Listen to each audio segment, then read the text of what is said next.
And we're live, ladies and gentlemen. So good day, whiskey brothers and sisters. We're honored to have you, the viewer, and our panel with us here tonight. My name's Dolph. I'm the president of the Alberta Scotch Society and founder of the Whisky Book Club, and I'm your host this afternoon, not tonight. For those of us new to us, I'll explain a little bit what we're about. We're a group of whiskey geeks that love to share a dram and share our passion for reading, and mostly about whiskey or whiskey-related activities. Our present tome, this one right here, our third book, was inspired initially by our sense of adventure and my long-held desire to do the Whiskey Trail in Scotland or the Bourbon Trail with our friends down south. But Canada has so much history. We've got so much whiskey, as you've seen so far.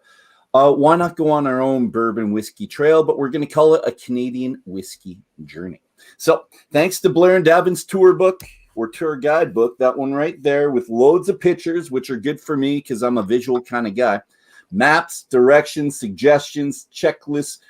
We have the direction we need. We have the inside track that we crave of the distilleries. Davin and Blair will indeed be our spirits guides on this journey as we cross this big, beautiful country of ours. So when we're done this in the first hour, stick around. We're going to continue the fun, the more relaxed atmosphere broadcast called The After Dram. And that'll be 5 minutes after this one's over, something like that. So what we're going to do now, if we could, we're going to start our roundtable introductions with our names, our other platform handles, as well as what you have prepared in your glass tonight. And hopefully it's some form of Last Mountain's 100% Saskatchewan rye, single cask. We'll start with Davin, Blair, our spirit guides, continue with Braeden, and then on to Drew, if that's all right. Thank you very much. Thanks very much, Dolph. Thanks a lot. I'm Davin de Kergommeaux, at Davin DEK on social media. Along with Blair, I am the author of this book, Definitive Guide to Canadian Distilleries, available on Amazon, Indigo, all online sellers and bookstores too now that they're opening up. And in my glass, I have the Last Mountain single cask rye. And it's a lovely dram. It's about a 5-year-old whiskey, and it's got some flavors in there you haven't tasted in rye whiskey before. Great flavors. Beautiful. Is that on the rocks or neat? It's neat. Neat. Good stuff. Hi, Blair Phillips, co-author of the Definitive Guide to Canadian Distilleries. I, too, am drinking the rye. I have one neat, one on the rocks. Excellent. Now, if anyone has wondering what we're getting into today, when Prohibition was introduced in Saskatchewan in September or in July of 1915, Saskatchewan had more illicit stills than the rest of the country combined. So that's gonna show you how good they are at making great rye whiskey and wheat whiskey. Thank you very much. That's informative. Gentlemen, thanks for having me on. My name is Braeden Raiwet. I am the GM and head distiller here at Last Mountain Distillery. Of course, I have myself some of our rye as well. Excellent choice. Hi, I'm Drew Semper, one of the whiskey geeks on this journey across Canada. And I also have the Last Mountain Rye. Neat. And also neat. Yeah. All right. And I'm the last one. Dolph, again, president of the Alberta Scotch Society, your guide tonight, and happy to be here. So we're going to start this off with just a little bit of background information. So we don't have to go through the basic stuff right away. So Colin and Meredith, the owners, met in an elevator in Vermont, Meredith's home. Colin was a mortgage broker. Meredith was a banker. They started the process to open the distillery 2008. They found out that they were pregnant the week before they went to see the SLGC. So Saskatchewan Liquor and Gaming. What's the C? Commission? Yeah. Commission, sure. To get the ball rolling. The distillery was opened in 2010 in their garage. After an initial influx of capital from a partnership that lasted exactly 1 year, they were able to build their distillery. And Braeden, what's the first spirit they released? And I have some pictures talking about that. The first one they would have put out was their corn-based vodka, and kind of grew from there. All right. And so I'm just going to show you our trek. So we went from Eau Claire. It took us 7.5 hours to get to you. So, and we stayed on the number one pretty good, eh? Look at that. Good stuff. And there's the owners there. That's the garage. And this is the distillery that's going up. Here's the final product right there. And now we're sticking with that. So I don't know how early that was in the process where it looked like that. Braeden, do you recognize this picture? Yeah, that would have been, I guess, when they were setting up right at the beginning there. We've actually expanded since that first picture that you showed of the building. So we've over doubled our space from that point even. So bigger than that, doubled Correct. it, you said. Yeah. Wow. Good job, guys. All right. Most of it is barrel storage and that sort of stuff. So. Okie dokie. And what type of warehouse is it for your storage? Obviously, well, you might do dunnage, but it's pelletized, I'm guessing? We kind of have a mixture of barrel racks, custom built barrel racks, and then pallets as well. And that's all on site? Yeah, correct. Yeah, everything's All right. stored on site here. So. Braeden, I'm going to start with you, and we don't have Colin Meredith on, so hopefully you can answer some of these questions. If you can't, make it up. No one will ever know. They won't know any different, right? No, they won't. Now, I watched all their videos because if you go on their site, they have a lot of links to videos, which is great. If you go to YouTube, they've got, I think it's 25 videos. There's 10 of them that repeat, one in like a 1960s style TV show cut format, and the other one is the regular. And in there, one of them, they're talking about their growing pains because they were the first in Saskatchewan. They're self-professed as not being great planners, but rather really reactionary and really, really lucky. So that's cool. So this led to situations as simple as ordering a pallet of bottles without the caps because they didn't know you had to order both of them type thing. And I want you, if you can, Braeden. Sorry, all my questions are like this, buddy. They're long. Yeah, and no worries. So get used to it. Can you think of other situations that might have been a bit harder to fix in the startup years prior to you? So none of this is your fault. You can say whatever you want. From some of the stories I've heard, just where they were located, it being in a 2-car garage, obviously you don't have a ton of space for storage, bottles, finished product, all that sort of stuff. So not only was it a little bit tough with the small space, but it was in their garage, which is up on a hill, so it's not the easiest to get to. So getting some of those bottles and supplies and stuff actually up to their garage was a challenge in itself, to the point where Colin met the truck on the highway down the hill, loaded up the bottles by hand into his truck, drove it up to his garage and unloaded them again by hand. So things like that. Of course, having their newborn or their son, just finding out that they were pregnant when they were just starting to start up. Obviously another challenge there. And having a distillery in your garage, being the first one in Saskatchewan, isn't the easiest thing to convince someone, hey, I can sell you this vodka out of my garage. It's legal. Come on over, kind of thing. All right. And now I'm going to talk. I'll just leave the picture on you for a second because this is for you. Your first growing pain might have been when you were training with Colin the week prior to Ian Smiley coming from Ontario to help you. You're smiling a bit, so maybe you know what I'm talking about. I know where you're going. You apparently dumped 1,200 liters of mash down the drain because when you were working with Colin the night before, the day before, you dumped that amount. It was half the amount, so 500 liters, I'm guessing, at that point. So you dumped the 1,200 down the drain. Can you think of another, let's call them a learning opportunity that you had really early on? One that kind of came to my mind was first time when we went to go barrel some whiskey. Colin was around, but he wasn't necessarily watching my every step. So I didn't quite know about swelling barrels and making sure there wasn't leaks, that sort of stuff, prior to actually filling them. So I remember going to start filling the barrel.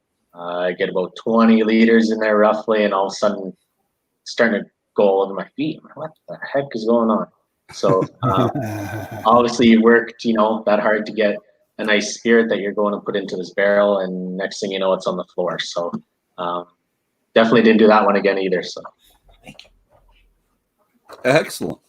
And well, you don't want to do it again, but you learn from it, and that's what all of this perfect. It's what we do. We learn. We're going to sit down. I'm going to talk about Meredith and Colin again. They said they sat down with the SLGA in 2008, open up Saskatchewan's first micro distillery. First of all, I need to know how you just sit down with the SLGA. Like, how many phone calls did they have to make? How much pestering did they have to do? Or was the SLGA like really good? So how long did the process take? What was the whole hardest part of them working with the SLGA?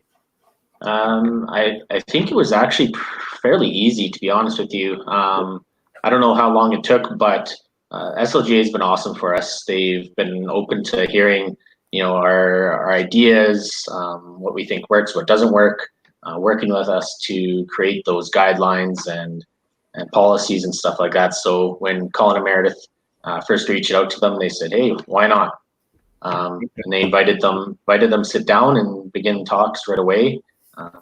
And in that process, kind of made those guidelines and policies with SLGA. So they're very much involved into the fact that they still have quarterly meetings with SLGA along with other producers. So SLGA is constantly listening to the craft industry and finding out what works or what doesn't work, so that we can be the best we can be, kind of thing. So, Blair and Davin, you hear about that with other distilleries in Saskatchewan? Same thing. I haven't had that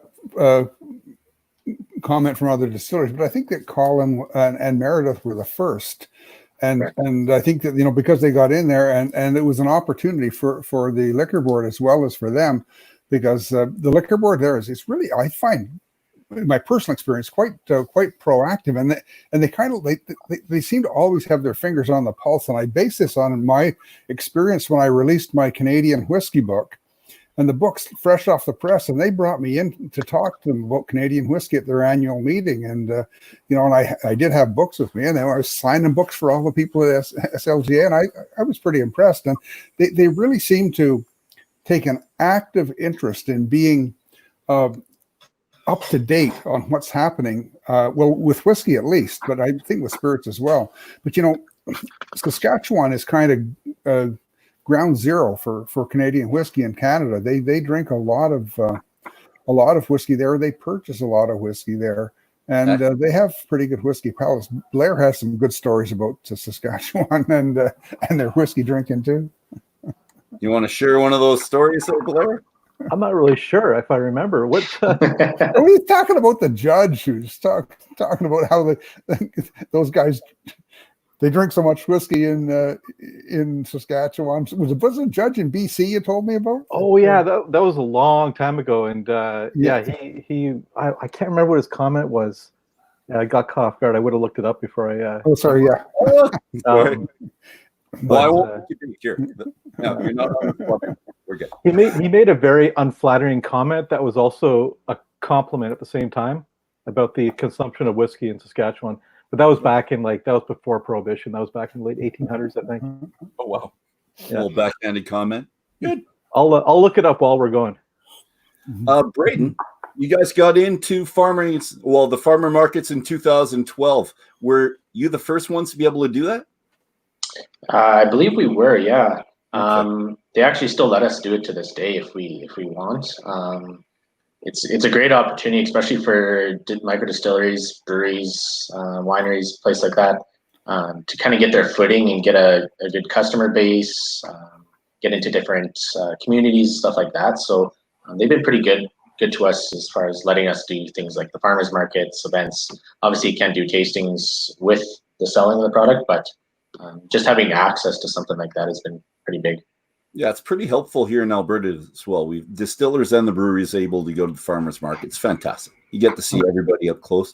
And what do you mean by not being able to do the tastings? Because they can give you samples and talk about it, right? At farmers markets, we're not allowed to sample. No. Oh, okay. In Saskatchewan, at least. So we get it constantly where somebody wants to try something new. I wish we could, but we just can't. Okay. Well, that's something to change. Yeah.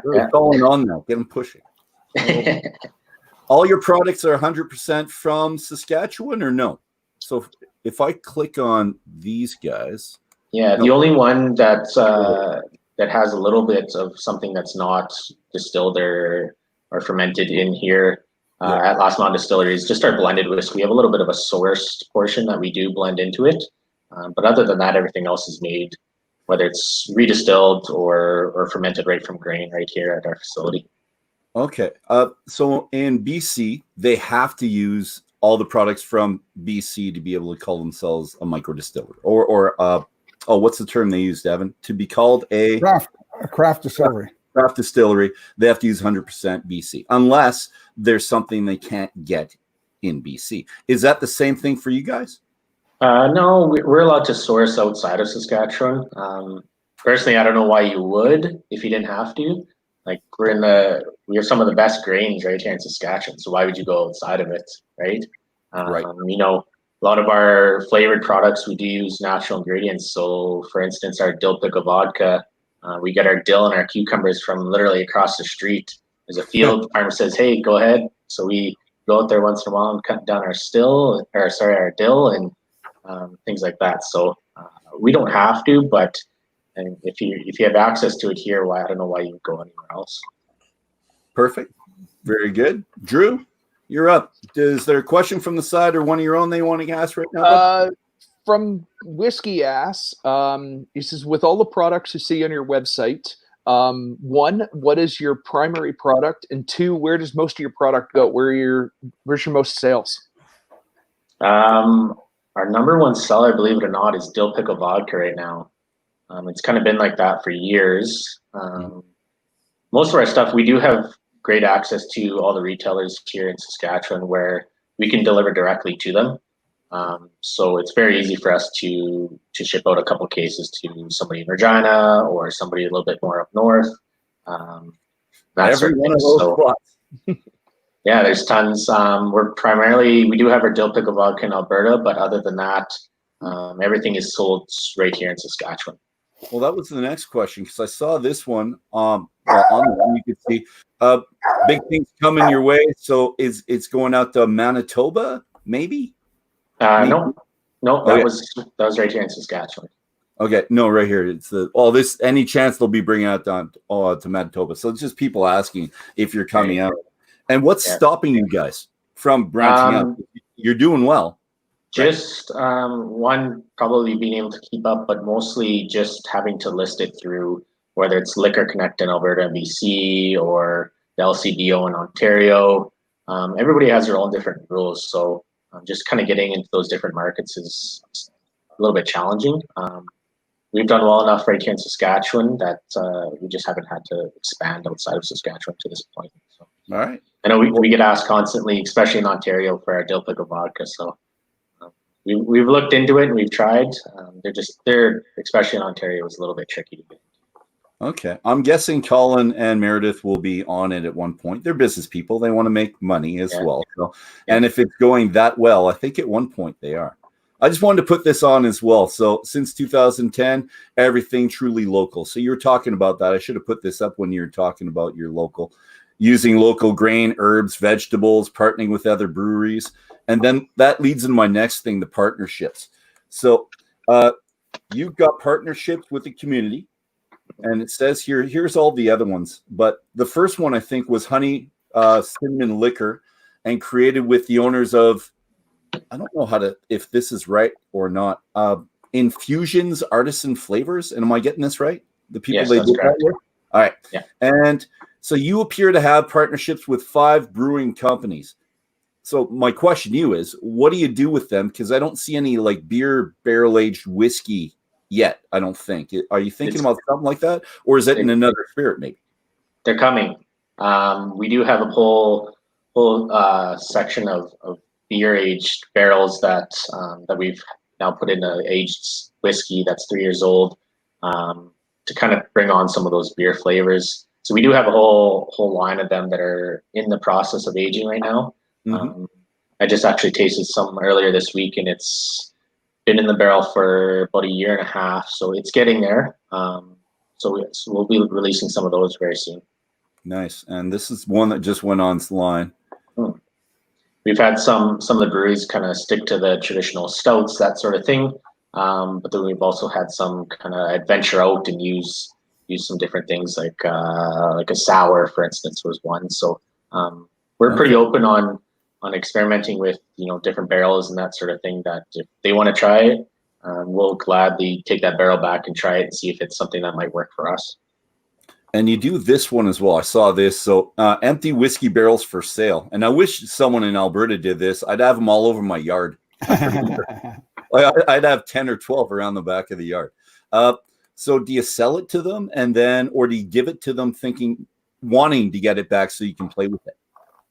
Most of the ones that we are selling, people are using for furniture, decoration, stuff like that. So they're actually not using it for like home brew or any projects like that where we could get it back from them. But the actual breweries that we are working with, that we do have some of those partnerships with, we're just kind of lending it to them. If they're going to use it and they're open to giving it back to us, by all means, it's giving us fuel to try different things and come up with some awesome products. So. Excellent. And you should keep doing it, because the more good beer out there, the better. And the more good whiskey after the good beer, the better, the better. It's all good. Davin and Blair, this one's for you. Last, Mountain Distillery stated on several media platforms, so on TV, magazine, newspaper, articles, Facebook, Twitter, Instagram, Pinterest, all these, how honored they were to receive their first medal when they did, and then all the subsequent medals. So I'll show you that. So here's some awards they got, right? And here's some more. And they got these at the Canadian Whisky Awards. Could I have one of you or both of you describe the genesis of these awards, please? Because we've talked about them a lot, but we've never really, well, we have personally, but not on air, talked about the development of these awards, how you developed them, Davin. And Blair, I know you're heavily involved in it. And just maybe like 5 minutes, like a whole segment. Tell me how that's set up, why you did it in the first place. And then, Blair, if you could talk about what the process is. Would that work? Yeah, I can talk about the judging, and I'll let Davin take the reins here. Perfect. Oh, here. And we'll make you large. The Canadian Whisky Awards, well, I founded the Canadian Whisky Awards, I guess, 11 years ago now. And what I tried to do is get a competition that was, first of all, entirely fair, where you couldn't, buy a medal, and where you couldn't, there was no outside influence, through marketing or things like that. I'd been a part of quite a number of other competitions, whiskey competitions, and I thought that we could do a whole lot better. And I had been part of the Malt Maniacs Awards, which is a competition for single malt whiskey. And that was a competition where it was judged by 10 judges. Everything's done blind, and and it's done in your own glassware in your own home. You don't have to come all together, because I think it's a mistake. If the judges all come together, they're bound to talk. And if some of the judges come from industry, they're bound to say nice things about their own products and things like that. So what I did was set up this competition, and I started looking for judges. These are people who I thought were saying intelligent things about whiskey. They didn't have to agree with me, but they had to be saying things consistently that were intelligent, not just reflecting what they heard from marketing. And, it's one of my, things that I really find as a problem, is that marketing really, really drives people's opinion of whiskey. And it's not always, the guy with the biggest budget doesn't necessarily have the best whiskey. So I set that up, and sent out letters to all the distilleries saying, if you do this, would you be part of it? And of course, I think the first year we got 65 entries, and it's just grown every year. And so it's I think there are 14 awards we give in all. We divide all the whiskeys into 4 categories: first, second, third, and no prize. And so we give out gold, silver, and bronze medals to the whiskeys that at least reach a minimum score. And then I think it's 14 awards that go to the very best whiskeys. Excellent. And do they pay to be part of it, Davin? They're submitting it, and there's a fee. There is a fee to participate. Now the awards are completely non-profit, completely not for profit. But I mean, there are quite a few logistical expenses. For instance, it costs money to send these samples all over the place, and we've had judges in Europe and judges in America and so on. And you know, we have to buy the bottles, the caps, and things like that. But it also is very expensive. The promotion, our biggest expense is publicity afterwards, because we send out press releases all across America, all across North America. I think we usually get around, this is a big number, around 14 million hits within the first day after the awards come out. So that's a lot of media, and it's expensive, you know, getting that out. So, but it's also useful to have that, because you know, if we have a little bit of extra money, we can just up the media budget a little bit. If we're falling short, we can just shrink the media budget a little bit like that. So yeah, it's done on a break-even basis.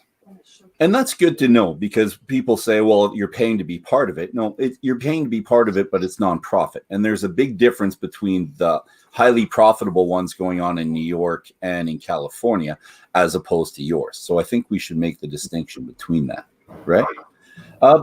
Tell me about Micro Distiller of the Year. How do they get that award, and who gets put into this bracket? Well, there are 10 judges. And the judges get the samples at home. They rate them themselves, and they submit a score between 0 and 100. Okay. And what happens is that we have 10 columns on an Excel spreadsheet. Nobody knows what the whiskeys are. All they know is blind samples. And then we just average the scores, and it's really mathematical.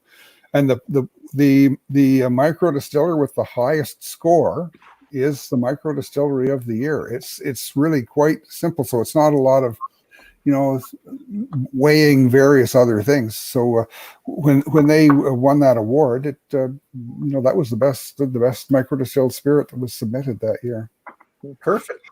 Yeah. That's good to know. Thank you very much, sir. Like, we've danced around it for a while, and we've gotten a little bit of information, but I really wanted the lowdown. So, and Blair, I'm going to go to you for, how did you find out about it, or invited in the first place? And then what's the process?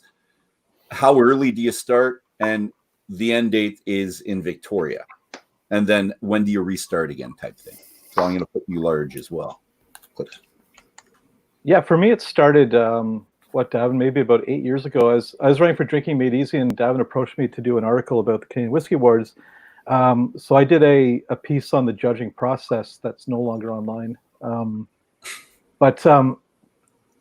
Yeah, it's a blast. Basically, I can't get into how many samples arrive, but you get a big giant box just in the mail sometime in early November. You open it up, and all it is, like Dan was saying, that it's just a number on the bottle. A lot of other competitions give you the proof. They might rank it in different categories, but with the Canadian Whisky Awards, it's completely blind. You have all the samples.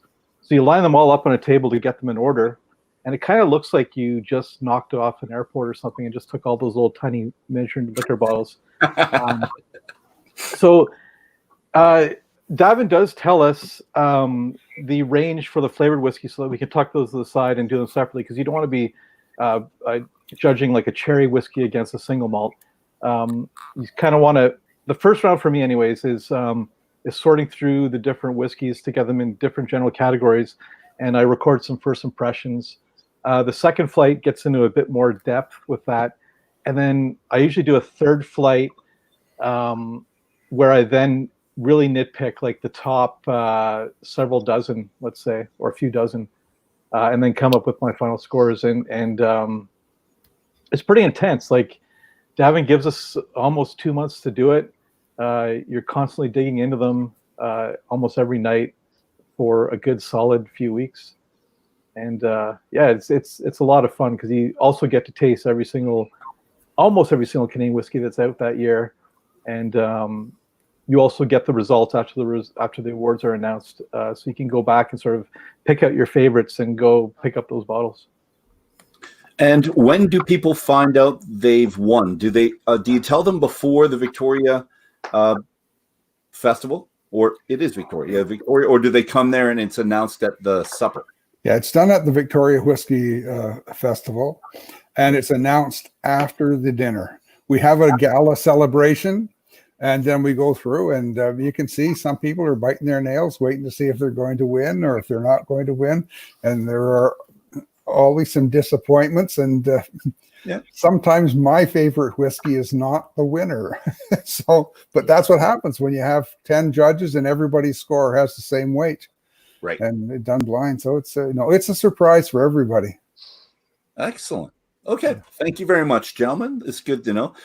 Braeden, we're going to come back to you guys in a second. I just want to get questions from the side. Drew, do you have a couple for us? Yes. So one, Yukon Dave's wondering, where do you get your barrels from and how old are they when you sell them? And then John has asked, how long did it take? Yeah, I'll stick with that one. We'll do that and come back to you for a second question in a second. So, Braeden? Yeah. For the most part, we're using like a once-used bourbon barrel. For the most part, we're getting ones from Jack Daniels or Heaven Hill. But we do obviously try out different things. We're always open to different things. So it's new oak, wine barrels, rum barrels, things like that. We're always kind of playing around and finding out, what flavors we like, what we don't like. Like just because I don't like it doesn't mean that you might not like or you might like it, right? So we're always trying different things, but for the most part, a good chunk of ours are just once-used bourbon ones. All right. Thank you very much. Drew, do you have another one yet? Yes. John wants to know, how long did it take to consume the 750-liter Caesar? I was actually gone before the end of the day, to be honest. Oh, boy. I missed the start of it. By the time I got there in the afternoon, it was gone. So I didn't even bottles too, like yeah, like so bottles to bring home type thing. Right. So we had obviously samples there that day with all the games and tours and festivities going on. Then people also had the chance to take home and bottle their own bottle to take home with them and enjoy on the deck or wherever it might be. So it went pretty quick, which kind of led us into a future product down the road, which I can touch on if you guys would like. But yeah, sure. So after it was all gone, we were asked for weeks and weeks for people still trying to get their hands on a bottle of this giant Caesar. So we partnered with a local mixologist here in the Regina area, and he developed a all natural, essentially a clam for us. And we've produced ready to drink Caesar. So it's already mixed with your Worcestershire, your lime, seasoning, all that sort of stuff. And it's bottled in a bottle for you, and it's ready to go. So I was hoping it was part of that one, and I got lucky when I picked it, but I didn't. So good. And I do like Caesars. Because I talk about not liking cocktails or having a hard time with them. Caesars, I guess I should consider it a cocktail, right, Blair? We're putting something together. Why not? Okay. Yeah, why not? Do it. So, Braeden, let's go back to the awards. So we see these. So that was before, well, you have the gold, the single cask 100% rye whiskey. And this is what the awards look like. And the rye whiskey is what we have right here. So this is what you got gold for. Is that correct? No, that was actually a different barrel. Okay. So this is actually a little bit older, a little bit different aging process, but this one is also 100% rye. Okay, perfect. And when you got the award, Braeden, you said you felt vindicated, as 3 years is a long time to find out if your whiskey turned out well or if it's going to be well received. You also credited the farmers and the great Saskatchewan ingredients, which I thought was a really classy thing to do. So good stuff. I have a couple questions. Are you from Saskatchewan? Yes or no? I am, yes. Yeah, good. So what made you apply for this job in the first place? Pretty much luck, to be honest. I was up in Saskatoon, which is a couple hours away, doing my engineering degree. I was kind of in the process of deciding whether it was still something I wanted to do or not. So moving back home, I came back home here with my girlfriend at the time, now wife, and we knew somebody here in Lumsden, and they said that Colin was looking for an extra set of hands. So while I was at home trying to figure out whether I was going back to school, whether I wanted to take a different path, that sort of thing, I applied, and Colin brought me on here as an extra set of hands. But kind of grew from there. Colin and Meredith have been awesome to me right from the beginning. There's basically treating me like family, giving me the freedom to kind of do things on my own. Of course, teach me along the way, which I've learned a ton in the last 6 years since I've been with the company.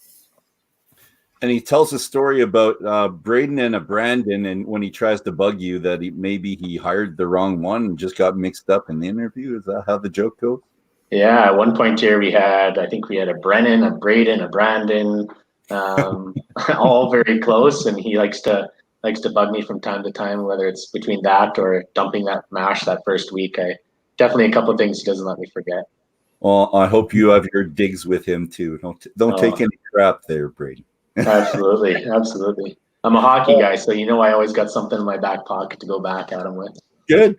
Well, two hockey guys working together, that might have helped you out of getting the job too, possibly. I think so. Yeah, like having some of the same values and life experiences and that sort of stuff, for sure, that we could relate on a lot of things and connect that way too. So what happens in your mind when you win something like that? Like you win the gold, what goes through your mind after you win it? Wow.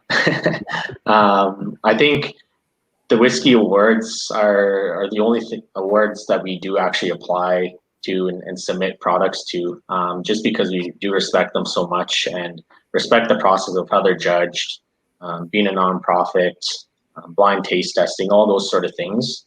We've seen plenty of times, especially around here, other places, submitting products and essentially, like Davin mentioned, buying their medals. Yeah, that's just something we're not necessarily about, and we have no interest in. So the one awards that we do actually submit things to are the Canadian Whisky Awards. So to get a medal in something like that, the way they do their judging is pretty awesome in my opinion, especially when you're going up against some of the well-established distilleries that do submit whiskeys to these awards. So yeah, well, by all means, we're being a fairly younger distillery, to get some of those awards against some of those well-established places is pretty cool on my end. So. How do you top it though? Because you're thinking, I've got gold, I got to get gold again. How am I going to keep it up there at this point? I don't know if that's stressful or a good thing. It's the awards. The awards are what they really go for. We have lots of medals, okay, but getting an award, that is a very difficult achievement. And it's something that only a few micro distillers have actually accomplished. Two brewers being one, for example. And yeah, there's still more for these guys to do. And I can taste from this whiskey that it's getting better too. I think it's a thing Colin always mentions, that he never refers to himself as a master distiller. And I don't think he ever will, just because, we're always learning. We're always trying to get better. We're never going to be perfect. We're never going to be the best that I think we can be. So we're always trying to make our whiskeys better along with that. Whether it's something new, we're just kind of further developing something that we've made in the past. And that's a good outlook, I think. Keep getting better. And talking about good and better, let's take a little sip of our rye right now, everybody. Little comments here. Davin, you said that there's some things in here that you're not going to see in too many other ryes. Yeah, Braeden and I were talking, before we went online here, and talking about how excited I am about what's happening with rye grain whiskey in Canada, because we've always thought that rye is this spicy, vanilla laden, rich, heavy whiskey.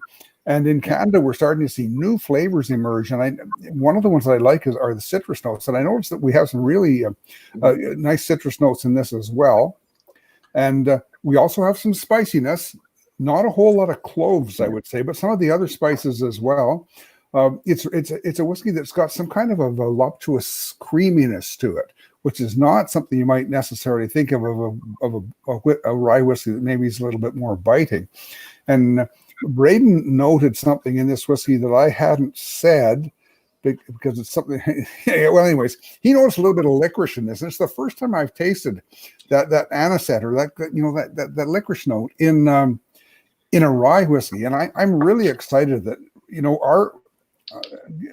our impression of what rye whiskey tastes like is really just going right out the window. It's getting wider and broader, and there are more different expressions here. And Braeden, I think you've really brought out some new, interesting flavors in this. It still tastes like rye, but it's got a lot more breadth than we may have been tasting in some of the others. And it's really encouraging to know that you bought this rye that close to home too. Yeah, awesome. Thanks for that. Yeah. Where did you get it, Braeden? Is it? It's literally like 5 minutes outside of town here. So when we got the rye, it was at the time we didn't have a grain bin or anything like that. So we were just getting a bulk grain bag, getting it filled up in the back of Colin's truck and bringing it back to the distillery to unload it and make our mash. Is there a certain strain? Is it called something specific? This one, I believe, was a winter rye. Okay. Other than that, I don't have the notes downstairs, but off the top of my head, that's what all. We're good. Thank you. Blair, what do you think? Oh, thanks, Don, for pointing out that licorice note, because it was driving me nuts. I couldn't pinpoint what it was. And I was going to say something else, but it's nice. I enjoy it. I like it because it just tastes like this. Like I don't know how to explain it, but you taste it, and it tastes like just a complete thing. You don't necessarily have to rip it apart and try to break down every single component. But yeah, I like the sweet in the beginning, and then it slowly rolls into the spice. Right in the middle of your tongue. Yeah, and that's unique. I've not come across a rye like that. Yeah, and then that oak starts to kick in late in the palate. It's fantastic. Blair has become our tasting guru on the team. He did all the tasting notes in the book, including the ones for your whiskey. But so it's I'm glad to see that he was as puzzled as I was with that. Well, I'm kind of regretting putting a big chunk of ice in it because it doesn't need it. But it is refreshing. It's freaking hot here today. So this side is refreshing right here, but this side here is very rewarding, I'll say. Yeah. For those of you that are following with the book, page 142 that's it right there. Last Mountain. And on the other side, they've got a 2-page spread, which is pretty good. So 2-page spread there. And on this side, you talk about the wheat whiskey, which I'd love to try. And you know what? Because you're in Saskatchewan, I've never heard. No, I've heard of you, but I've never seen the bottle itself. And I'm a visual guy, so I'm always looking on the shelves, and that's how I remember them. So I'm hoping one day it's in Alberta or I'm in Saskatchewan and I can get the wheat. 2 questions for me. And then, Drew, I think you have a question about the book for Braeden as well. With wheat, no, forget it. I'll do that later. This one, is it malted or unmalted? Unmalted. Majority of our stuff actually we do unmalted. So I mentioned before we came on here that we do have a new malt house in Saskatchewan, so we do have a little bit easier access to some malts and different malts and stuff like that. So we have gotten more and more over the last couple of years, single barrel malts and stuff like that. But for the most part, most of our grain is unmalted. Is it harder to work with unmalted? Because rye is hard enough to work with, I've been told. We'll talk about that in the afterdraft. But is unmalted harder than malted? A little bit. It takes a little bit more finesse, I find, and a little bit more precision. But especially with the rye, I know in the beginning, the first couple of rye mashes that I did had its own challenges, and actually ended up leading to having some get pumped out of our mash tuns. So until you kind of learn what works and what doesn't work, especially for yourself, it has its own difficulties for sure. Beauty. And any last tasting notes? Well, I'll give you mine. I love it. I'm a rye guy, and I've developed my palate for different ryes, and I'm breaking through the States right now, and I'm not getting a lot of variation on the different types of ryes there. Even though it's 51% or higher rye, I'm not seeing a huge difference between the ones I'm trying. This was very different, and you can tell how much I liked it. I had to give away about a third of this to the people who are watching and in book club, and the other third is all me. I'm sorry. Well, I'm kind of sorry. I'm not really sorry, and I'm really enjoying it. Thank you, Braeden. But any notes that we missed out on, or some that you would like to tell us? The biggest one was just that licorice that Davin had kind of touched on. I really get a strong licorice, especially when it's coming off the still. So to kind of see that come through in the finished product is really neat. Thank you, sir. Drew, you've got that question. Yes. All right. So, the Book. Holding it upside down. The book process we were going through. Have you found that it's helped with foot traffic, or has anybody come in and said that they were there because of the book? Yeah, I think it's a little bit different right now with just everything going on and the store being closed for a good chunk of time. But you do get for sure those whiskey connoisseurs, a few that we do have around that come in and have read it and had a chance to check it out and come try to get those single casts as we release them. At times we do find that it's a little bit difficult getting some people to expand their horizon, if you will, with whiskeys, just because they're so used to, their traditional Gibsons or Wisers or that sort of thing, that they're kind of closed-minded on trying something new. And they think everything is a rye, whether it's made with rye grain or not, stuff like that. But I think, having things like the book, coming out with more whiskeys, more distilleries, it's all kind of helped grow that market and that knowledge for people. Alrighty. And we had someone on with us last week, the Canadian Whiskey Smith. She did, I think it was 19 distilleries in 7 days, or a couple extra in the end she tried.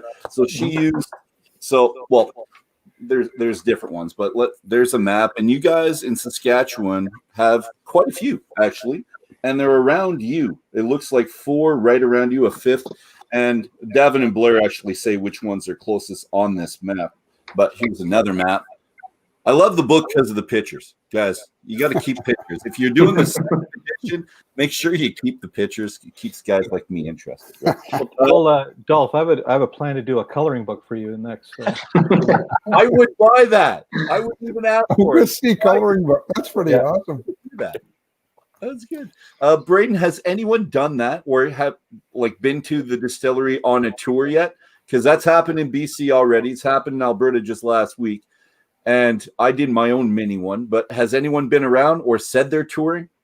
We do get people that do for sure go and tour different distilleries here in Saskatchewan and across Canada, but not so much like you talked about where they're going, X amount of distilleries in 7 days or whatever like that. Okay. But for sure, we do get some people that are going across Canada, whether it's from the Maritimes or from out west, that are stopping by and doing their little tours. So. All right. Yeah, I think it's pretty exciting. I think so too. I think if everyone started doing these tours, it'd be a very happy place indeed, Canada. All right, Braeden, we're going to get back to kind of the awards a little bit. When you won the award, you said it gives you a little bit more freedom to play around with the types of mash bills, different types of barrels. Do you still agree with this? Because I think that was a year or 2 years ago that you said that. Do you still agree? I do, yeah. And kind of being a micro distilleries as well gives you that freedom to play around and try different things. I found sometimes, some of the bigger places, they're stuck in making a certain type of whiskey, and it's worked for them. That they found that's what that people like and they're known for and whatnot. But being a little bit smaller does give you that freedom to play around with different grains and barrels. So that's one of my biggest joys is try new things, whether it's a new flavor or new grain. That's what led me to doing the cask exchanges with the breweries, things like that. So just trying to play with different things and get new flavors and kind of expand my knowledge as I've only been doing this for a handful of years here. So perfect. And the other question goes with that, the wood. So what's your wood program, the types of barrels you have? I read a couple things about the barrel sizes, which are not typical. So barrel sizes, the wood, what you have, the finishes. So that's one of the pictures right after you got that. And then a little bit more. Put more barrels on the back than previous years. Tell us about the wood program. So is that mostly you? Sorry, go ahead. Is it mostly you that kind of in charge of the wood? Yeah, for the most part, all the production I'm in charge of. So if there's a barrel that I find that I want to try out, we're gonna get it, and we're gonna get filled up and see if that's something that works for us. Whether it's one of the big ones I want to do next is a sherry cask. So I've had the chance to try a little bit more sherry casks in the last couple of years, and that's something I found I really enjoyed. So that's something I want to try here at Last Mountain.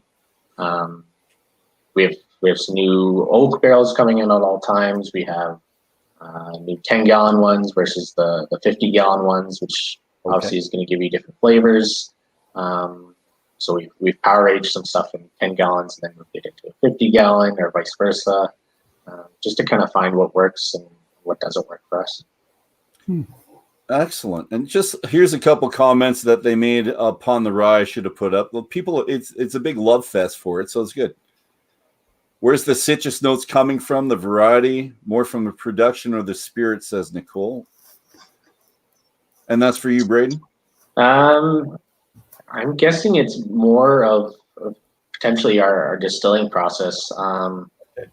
We do ferment and distill on the grain, which I think is not always the most common way to do it, but that's the way that Colin's always done it. That's the way I was taught. So sometimes it does take a little bit more finesse, but I think you find that you get more flavors and more variety of flavors out of what you're distilling off doing that way. Excellent. Okay. So you're pulling more grain notes into the spirit, is what you're saying. Right. I'm wondering if the barrel also has an influence, because most American style rye, even if it's made in Canada, is matured in brand new barrels, which inject a lot of vanilla and a lot of caramel into the spirit. Yeah. And I'm just wondering if because you're using barrels that have already been used once, so a lot of that's been washed out.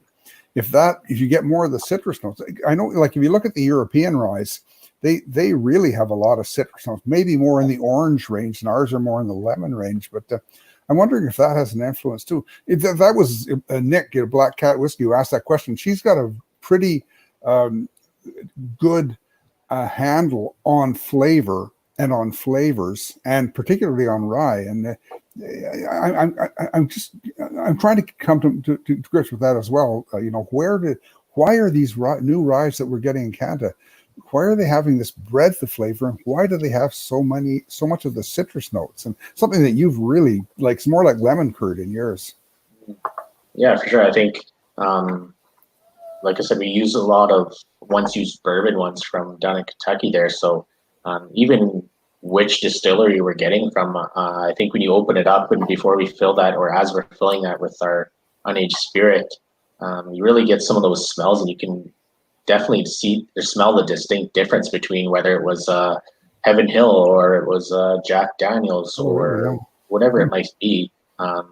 Some definitely have a lot more sweetness to them, that sort of thing. So for sure, I think that which barrel you're using and where it came from is definitely going to play a big part of that. Mm-hmm. I'm going to suggest that if you haven't already tried it, Brandon, my favorite rye in the world, and this is coming up in probably my top 5 or 10, at least yours, the Millstone 100. Have you ever tried that? No, I haven't had the chance to.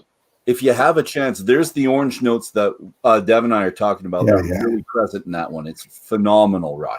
100 months in the barrel, 100.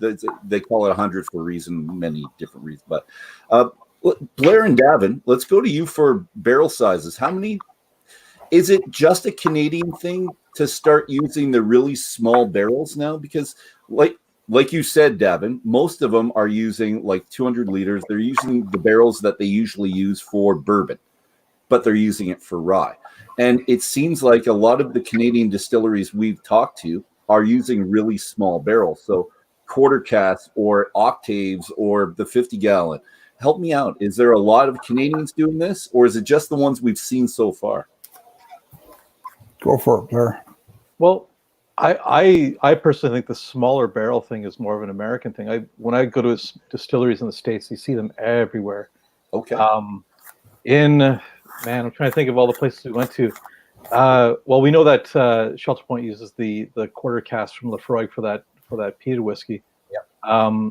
And the other place I can think of is Junction 56. They use small barrels at first, but after a couple of years, they dump them into full-size barrels. And I think now they just use, if they use the small barrels at all, it's more of a blending component where they're just using it to finesse whiskeys. But I don't know, Davin, I can't think of many distilleries with these tiny barrels that are commonplace. I agree with you. I think it was an American thing. I mean, the first time I saw them was at Lefroy, those quarter casks. Okay. But those were just used for finishing. But yeah, I think it's an American thing. I think probably some consultant told people all the flavor comes from the woods. Of use small barrels, more surface area, you'll get better whiskey. People tried it, they didn't like it. And I think people are backing away from small barrels now. I know that Odd Society has used some, but again, they're going to normal size barrels. And I think that a lot of people were in a hurry to get mature whiskey, and certainly you can get more flavor in a hurry from a small barrel, but it doesn't taste like mature whiskey. It tastes woody, and so I think that people are backing away, but it started with the ADI, American Distilling Institute, I'm sure. Okay. Yeah. All right. Because I'm really trying to find a really different American rye, and I'm trying to stay away from ones that I thought would be sourcing it from Alberta, like Whistle Pig and others. I'm really trying, and they're very similar, unless they're Balcones or cask or something like that, right? Get rye from Balcones. The rye, they grow the rye in Texas. Yeah, and they bring it across over to the distillery, and it's really quite good. It's not like Canadian rye, but you'd really love it. All right, Balcones done, Balcones. And it's online. All I have to do is come back here and look, and I'll remember. We're good. Yeah. Braeden, you guys did hand sanitizer, right? We did do a tiny bit, yes. How hard was that to distill that, but make it non-potable so people can't drink it? And who asked for it? Was it the city, province, or did you guys just start doing it? I guess the first part, I think the bigger challenge was getting some of the ingredients that we were adding to it, whether it was the glycerol or things like that, and even some of the packaging. Everybody was trying to do the same thing, trying to help out, whether it was in Canada or in the States. So a lot of those manufacturers were getting overwhelmed initially.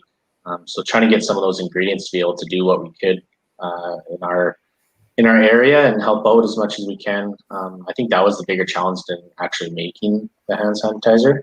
Okay. But we did get asked from tons of places, whether it was in our community, in our province, even places like Amazon were reaching out to try to get us to supply them. So I think everybody was just trying to get their hands on what they could. But what we did is we made enough to kind of supply the frontline workers, supply our volunteer fire departments in the area, EMTs, things like that, and not necessarily sell it for a profit. We were actually donating majority of that to places like that. So we weren't making it to retail it, and that wasn't our goal. We were just trying to fill that void for those major people that we needed to keep going and keep safe until some of those bigger producers kind of catch up and do what they do. Good job, guys. It's nice. Drew, last question, I think. So I'll put it to you and the panel on the side. Anything? Only ones I'm saying is here. Dave wants to know if you can explain power aging in those 10-liter barrels. Like Davin mentioned, I think you get lots of that oak and color for sure out of power aging in some smaller brand new barrels. So what we typically do is we put it in there for 6 months to kind of try to take away maybe some of the harshness and some tones that we don't necessarily want in certain whiskeys before transferring it into, say, a once used bourbon barrel. So it's not staying in there for an extended period of time. It's more just a little shot to kind of give it something different, mellow it out, something like that. Do you put them on their side, dunnage, or vertically? Those ones, for the most part, are vertically just because they're smaller in the way we're storing them. Our bigger ones, we do have some custom built barrel racks that are actually sitting the barrel on wheels. And what that allows us to do is kind of rotate it at ease without having to, pick it up and spin it, and it can kind of stay in place. As well, the racks are all independent of each other. So at any point, I can take off the bottom 2 barrels without having to remove the top 6 ones above it if I want to try to sample it and that sort of thing. So we do have some of both style stores. A part of your engineer background coming in there?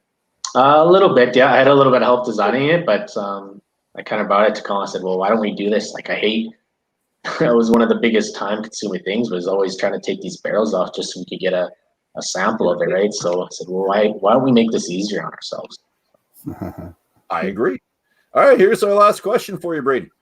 Your online presence now, Facebook, Twitter, Instagram, Pinterest, seems to all be focused on cocktails, which is good because that's what we're doing next. So it kind of segues for us into the after draft. But is this the norm for summer? Like winter is whiskey and summer is the other spirits? I think so.